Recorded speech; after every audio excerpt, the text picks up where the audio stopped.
योगी जी, कुछ अजीब बात नहीं है कि अगर हिंदू लड़की मुसलमान लड़के के साथ भाग जाए तो लव जिहाद, और अगर किसी मुस्लिम लड़की से हिंदू लड़का शादी कर ले तो जिंदाबाद कहते हैं।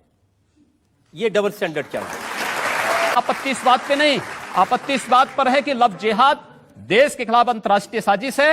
और मैं ही नहीं कह रहा हूं, सन 2010 में केरल के कम्युनिस्ट मुख्यमंत्री वीएस अच्युतानंदन ने भी इस बात को कहा था कि केरल में लव जिहाद केरल को मुस्लिम मेजॉरिटी का स्टेट बनाने की एक साजिश का हिस्सा है। एक साम्यवादी मुख्यमंत्री इस बात को कहता है तो आप लोग बुरा नहीं मानते, मैं कहता हूं तो आपको बुरा लग रहा है।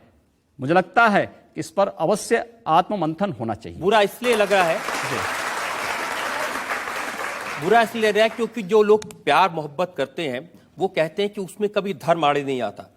वो किसी शायर ने कहा है ना उम्र की सीमा हो ना धर्म का हो बंधन, जब प्यार करे कोई तो देखे केवल मन। तो इसमें धर्म का बीच में आ गया। इस समय हम बात कर रहे हैं वो आपके आरोप की जिसको आप लव जिहाद कह रहे हैं। मौलाना असद मदनी का बयान मैंने देखा, उन्होंने कहा कि योगी आदित्यनाथ कौन होते हैं ये कहने वाले कि ये जिहाद है या ये लव है। अगर ये तय करना है तो सुप्रीम कोर्ट के जज, हाई कोर्ट के जज, उनको नियुक्त कर दिया जाए, वो ये बताएं कि ये लव जिहाद है या ये वाकई में एक मोहब्बत का रिश्ता। और सबसे ज्यादा बदनाम लफ्ज जो मीडिया जो सबसे ज्यादा बदनाम करती है आज की तारीख में, वो है लफ्ज जिहाद। और मीडिया ऐसा पेश करती है कि जिहाद की मानी क्या है। मीडिया कहती है कि जिहाद मतलब कोई भी मुसलमान जब जंग करता है कोई भी वजह से, चाहे अपनी जाती वजह हो, चाहे पैसे के लिए हो, चाहे पावर के लिए हो, चाहे ताकत के लिए हो, चाहे इलाके के लिए हो, कोई भी वजह से अगर मुसलमान लड़ता है उसे कहते हैं जिहाद। और ये गलत फहमी सिर्फ गैर मुसलमानों में नहीं, कई मुसलमानों में भी है।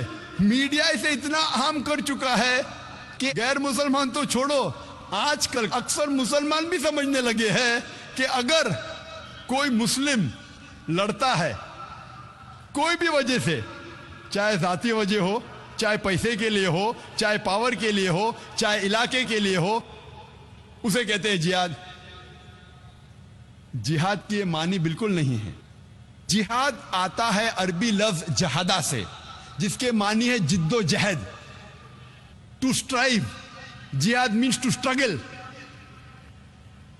और इस्लामिक शरीयत इसकी मानी है कि जब एक इंसान अपने नफ्स के खिलाफ जिद्दोजहद करता है अल्लाह सुब्हाना व ताला के अहकामात पे अमल करने के लिए, इसे कहते हैं जिहाद। ये अफजल जिहाद है। जिहाद के मानी है जिद्दोजहद। और इस्लामिक पस मंजर में अगर एक मुसलमान या कोई इंसान अपने नफ्स के खिलाफ जिद्दोजहद कर रहा है अल्लाह सुब्हाना व ताला के अहकामात पे अमल करने के लिए, इसे कहते हैं जिहाद। अगर एक इंसान जिद्दोजहद कर रहा है माशरे को सुधारने के लिए, इसे कहते हैं जिहाद।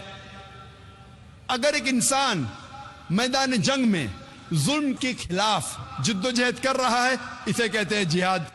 अगर एक इंसान हक के लिए, अपनी जान बचाने के लिए मैदान जंग में इन सेल्फ डिफेंस अगर जिद्दोजहद करता है, इसे कहते हैं जिहाद। जिहाद की मानी है जिद्दोजहद। It means to strive and struggle, जिद्दोजहद करना।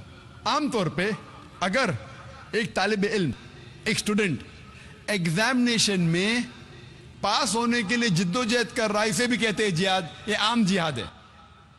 जो पहले 4 मानी मैंने कहा वो जिहाद फी सबलिल्लाह, अल्लाह के राह में जिहाद करना। जिहाद कई किस्म के हैं। जिद्दोजहद करने को कहते हैं जिहाद, लेकिन अल्लाह के अहकामात पे अमल करने को कहते हैं जिहाद फी सबलिल्लाह। मीडिया अक्सर जिहाद का तर्जुमा करती है अंग्रेजी में होली वॉर, पाक जंग। जब हम होली वॉर को अरबी में तर्जुमा करते हैं पाक जंग, अरबी में से कहेंगे हर्ब मुकद्दसा। आप सारी आयतें कुरान मजीद के पढ़िए, सारी हदीस पढ़िए, किधर भी कुरान या सही हदीस में नहीं लिखा है हर्ब मुकद्दसा। पाक जंग, होली वॉर। ये मीडिया कहती है जिहाद के मानी होली वॉर, और जब तहकीक करते पता लगता है ये अल्फाज होली वॉर सबसे पहले इस्तेमाल किया गया था ईसाई क्रूसेडर्स के लिए। जब ईसाई क्रूसेडर्स ईसाईयत के नाम पे हजारों इंसानों का कत्ल कर रहे थे, उसे कहा गया था होली वॉर, और आज इस्तेमाल किया जा रहा है मुसलमानों के लिए। यह है मीडिया का पावर।